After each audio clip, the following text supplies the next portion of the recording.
Fala, nação, sejam bem-vindos a mais um vídeo do nosso canal de notícias do Flamengo. Trago para vocês mais um vídeo com algumas informações a respeito do Mengão, esse pós-jogo aí no qual o Flamengo passou pelo Estudiantes nos pênaltis. Esse mesmo Rossi aí brilhou e conseguiu aí defender 2 pênaltis do Estudiantes e botou o Flamengo aí na semi da Libertadores. Vamos acompanhar o vídeo que eu trouxe para vocês com os melhores momentos desse jogo e com a mídia analisando aí. Vamos acompanhar juntos. Estudiantes fez grande papel na Libertadores. Lamentavelmente no jogo de mata-mata só passa e hoje a gente passou e estamos muito felizes por isso. Obrigado, Rossi. Parabéns. Tá, o Rossi, a comemoração do goleiro, legal, você vê, Berner, admitindo que falhou no gol, que não ficou satisfeito, ficou triste, ficou pé da vida ali, né, traduzindo perfeitamente. Mas se redimiu legal, né? Se redimiu legal nos pênaltis. Eu ia te passar, mas o Calçade pediu passagem agora, ele está em loco, e a gente quer ouvir Paulo Calçade, que acompanhou o jogo, estava na nossa transmissão também, tá lá em La Plata e acompanhou essa suada, difícil, pela característica de forma surpreendente, né, Calçade? Mas a classificação não foi surpreendente. A forma como ela aconteceu é que, de certa forma, surpreendeu, né? Com muita dificuldade. Tudo bem, Calçade? Tudo bem. Olá, William, companheiros. Olha, William, ver o nome do Flamengo ali na semifinal não tem nada surpreendente. Agora, a história para chegar lá, para colocar a plaquinha do Flamengo, é que tem não que ser. Não podemos esquecer do primeiro jogo, né?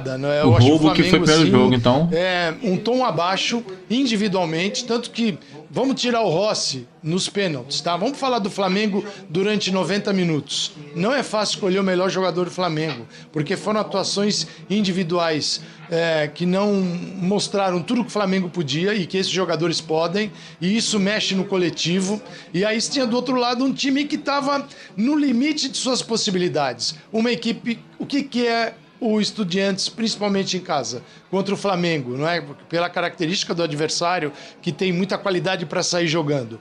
Muslera, todas por cima, pro centroavante, o Carrilho, 1,91 m, então é o cara que vai parar todas as bolas.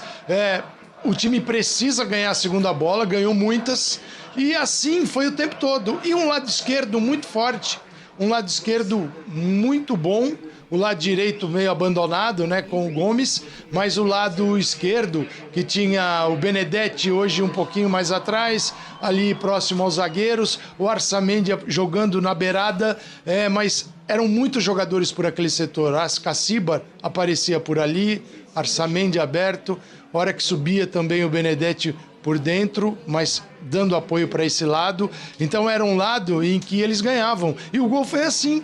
Eles ganhavam as disputas. Aquela casquinha do Carrilho, bola no alto, a disputa, o Léo Ortiz vai, a bola passa e gol do Benedetti, que corretamente o Rossi assumiu a falha porque ele falhou.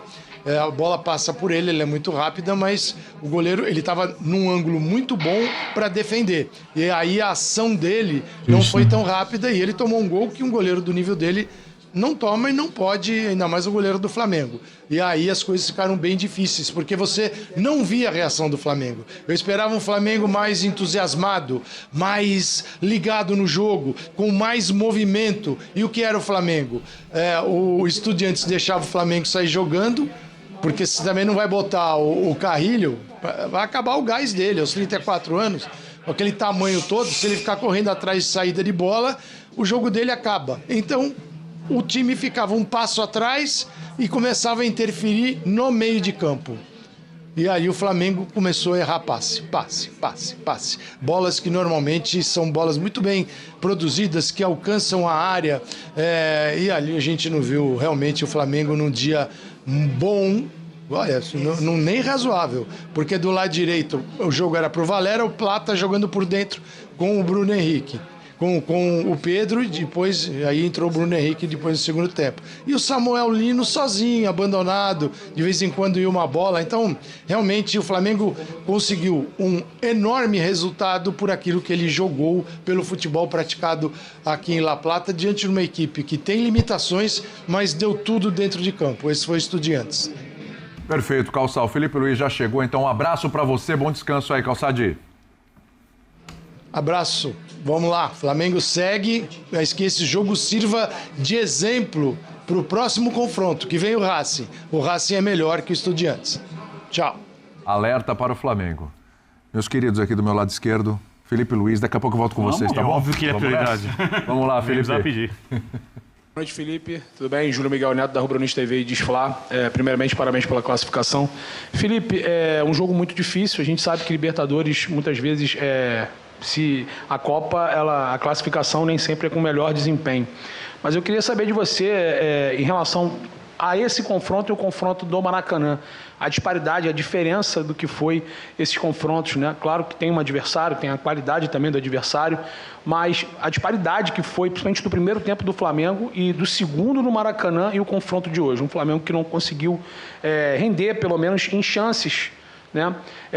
Nessa partida em especial. E também, se você puder só explicar pra gente, se eu não me engano, acho que é o 13º jogo seguido que você tem a possibilidade de fazer 5 substituições e você não usufrui ela.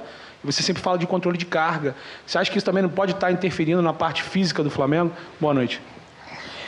Boa noite. Primeiro, sei que como você bem falou, foi um jogo muito difícil. Um jogo onde o nosso adversário faz um sacrifício na fase defensiva imenso. Todos os jogadores se involucram muito para defender.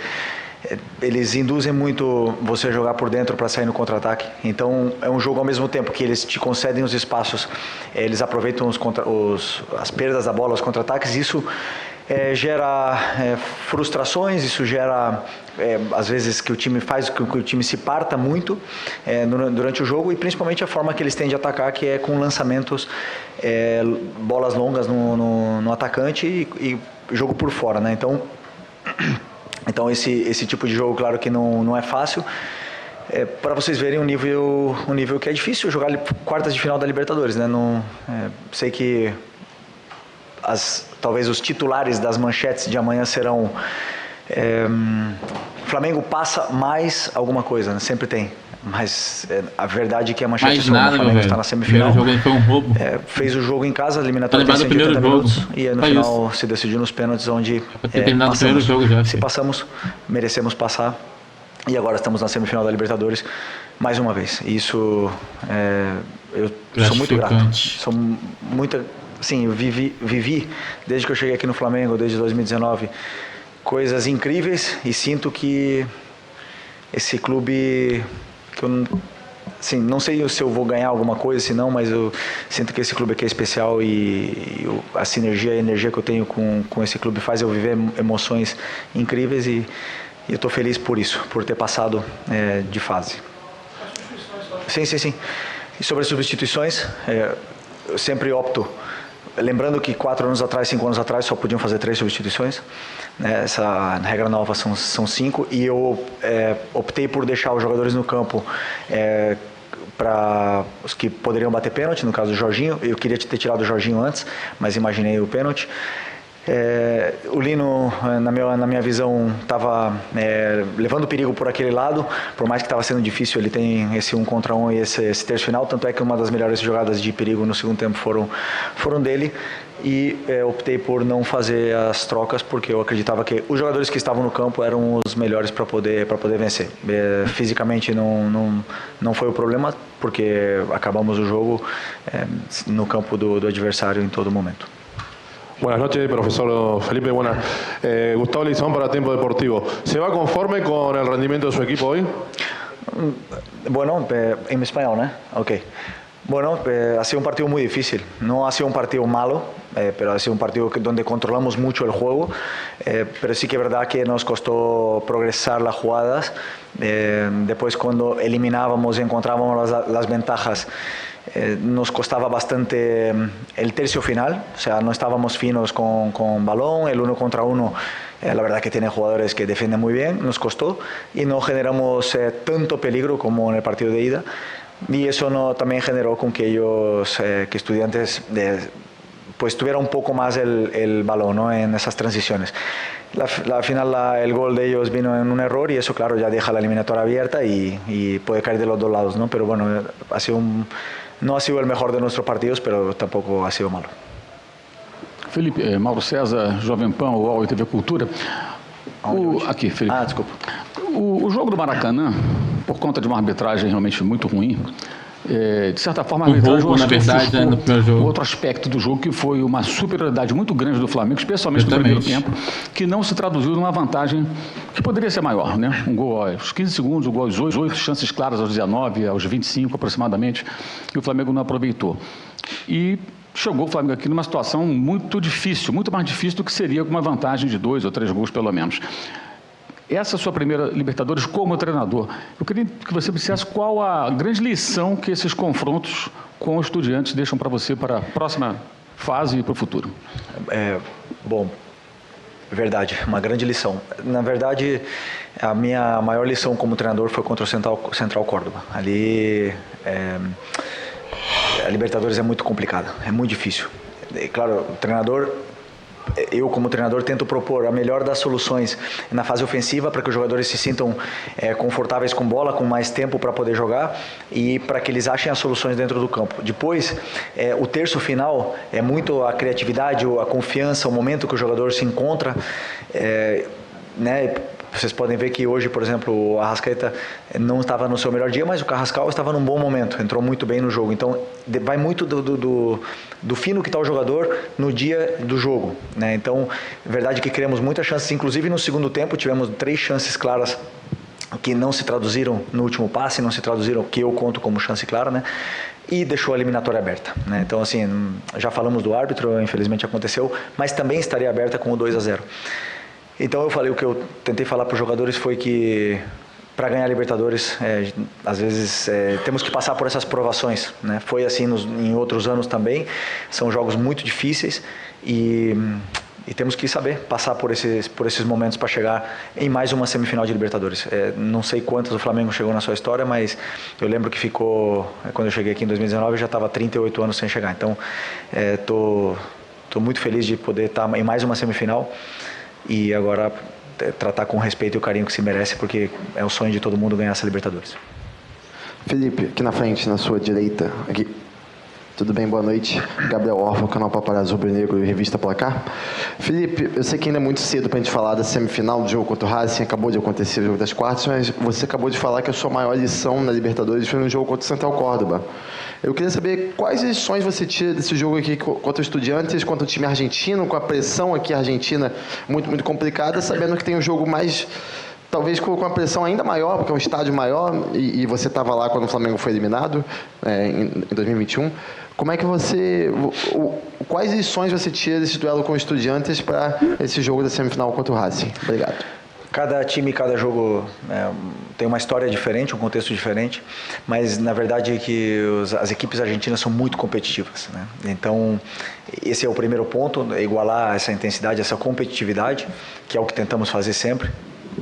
Contra esses times argentinos, e o que mais me surpreende deles como treinador é ver o quanto eles conseguem cobrir de campo com sacrifício, né? Às vezes em inferioridade numérica, um atacante marcando 2, 3 jogadores, e isso me surpreende porque faz com que seja complicado, né? No futebol, às vezes no futebol brasileiro, simplesmente com trocar passes você já elimina os jogadores e chega numa situação confortável na área do adversário. O futebol argentino dificilmente você vai ter essa facilidade.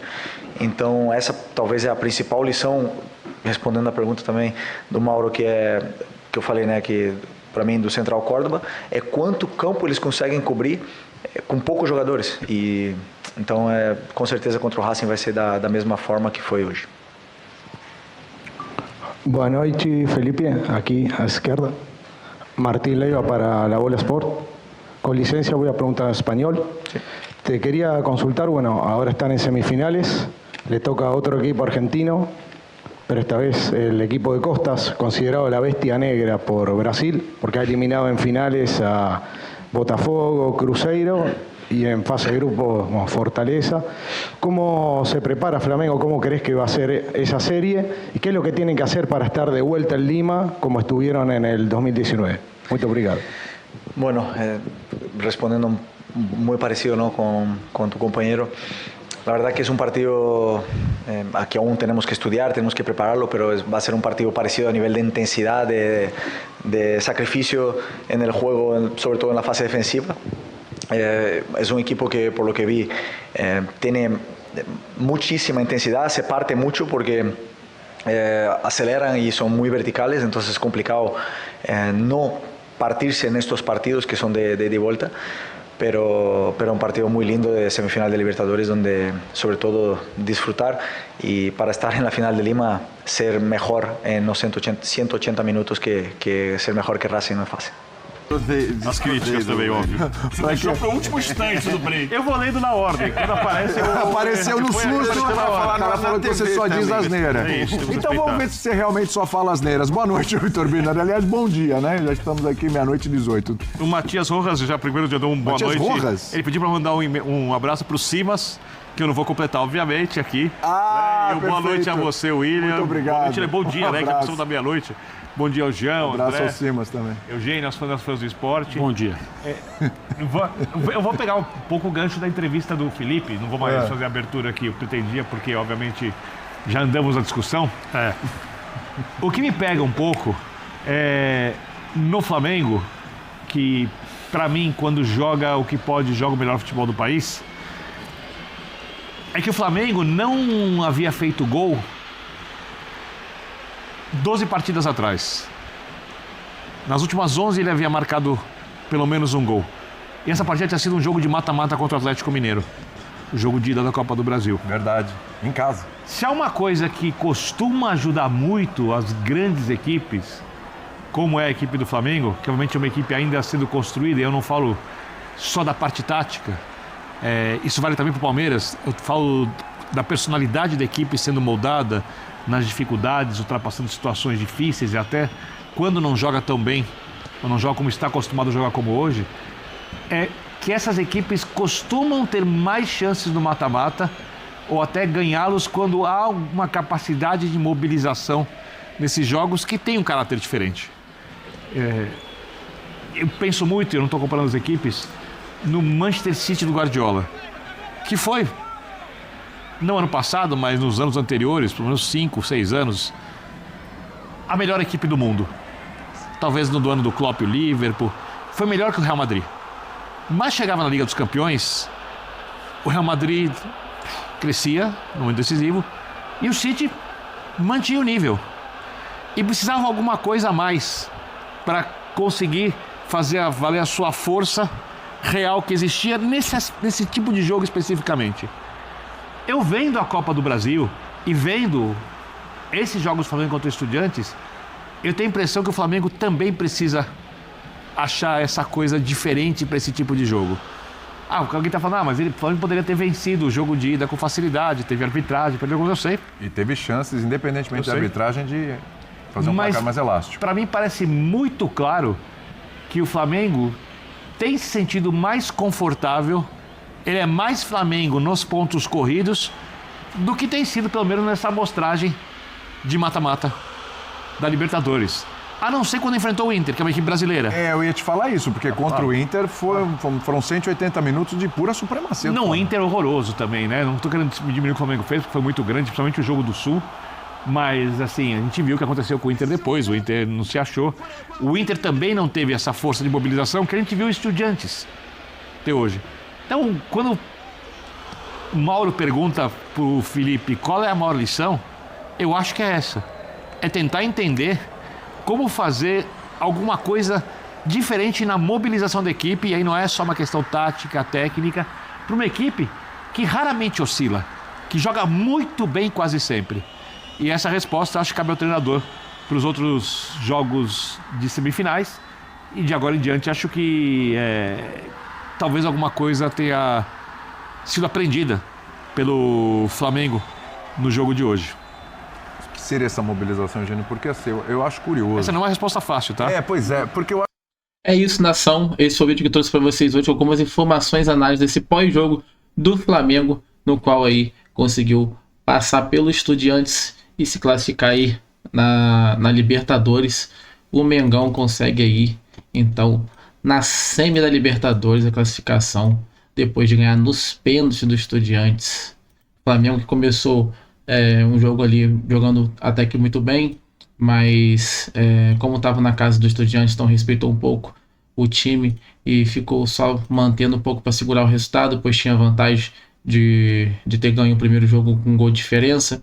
Aliás, um jogo muito polêmico, o primeiro jogo, né, no qual o Flamengo tinha aí estava ganhando de 2-0 desde o primeiro tempo, porém no finalzinho do segundo tempo ali o juiz só fez M atrás de M, acabou expulsando o jogador do Flamengo que não era para ter sido expulso, tanto que depois aí a Conmebol acabou retirando o cartão do jogador, mas prejudicou muito o Flamengo, acabou tomando um gol no final, e com esse prejuízo dessa história, desse primeiro jogo, o Flamengo aí acabou perdendo o jogo de hoje por 1-0, indo aos pênaltis, e assim convertendo nos pênaltis com 2 vitórias, com duas defesas brilhantes ali do Rosner. Jogou muito, agarrou muito, mesmo tomando um gol aí no tempo regulamentar, mas nos pênaltis aí brilhou e defendeu 2 pênaltis e levou o Flamengo aí à semifinal da Libertadores. É isso mesmo, vamos comemorar a nação, temos que comemorar, estamos na semi aí, temos o Campeonato Brasileiro também em primeiro lugar, então é pra frente, é pra cima, conquistar bastante coisa aí nessa temporada 2025, que ano que vem também tem muito mais coisas boas por vir, e o Mengão vai dominar tudo. Então é isso aí, esse foi o vídeo que eu trouxe pra vocês hoje, no qual vem falar também um pouquinho do próximo jogo que o Flamengo vai enfrentar o Corinthians, na casa do Corinthians, agora pelo Campeonato Brasileiro, jogo que acontece nesse dia 28, nesse domingo, às 20h30, então o Mengão aí tem como seu próximo desafio enfrentar o Corinthians, na casa do Corinthians, conquistar esses 3 pontos em cima do Corinthians também, para poder, né, dar mais uma respirada e ficar mais tranquilo, pois o Cruzeiro está na cola do Flamengo, então temos que ganhar esses 3 pontinhos aí em cima do Corinthians também no Campeonato Brasileiro, mas vamos comemorar um pouquinho essa classificação aí para a semifinal da Libertadores, né, e vamos aí ver que o Mengão vai jogar essa final, se Deus quiser, e ganhar essa final também da Libertadores e conquistar mais uma taça Libertadores para o Mengão. No mais é isso, esse foi o vídeo de hoje, espero que tenham gostado, deixa o like no vídeo, se inscreva no canal, ativa o sininho de notificação para estar acompanhando todas as notícias do Flamengo aqui no nosso canal. Valeu, tamo junto, até o próximo vídeo.